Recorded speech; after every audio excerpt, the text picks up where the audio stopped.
Hey guys, welcome back to the channel. Today I'll show you how to remove the Google FRP lock using Wondershare Dr.Fone. Quick and easy, so let's jump right in. First, open the Dr.Fone desktop software. On the main screen, simply select Google FRP lock. Next, choose your device brand. If you're using a Tecno or Infinix phone, go ahead and select the correct model.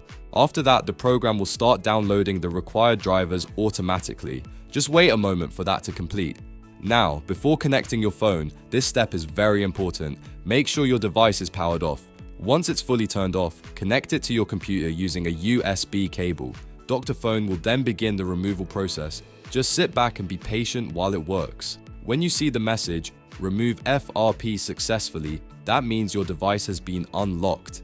And that's it. Super simple, right? For more unlocking tutorials, make sure to follow Wondershare Dr.Fone, and I'll see you in the next video.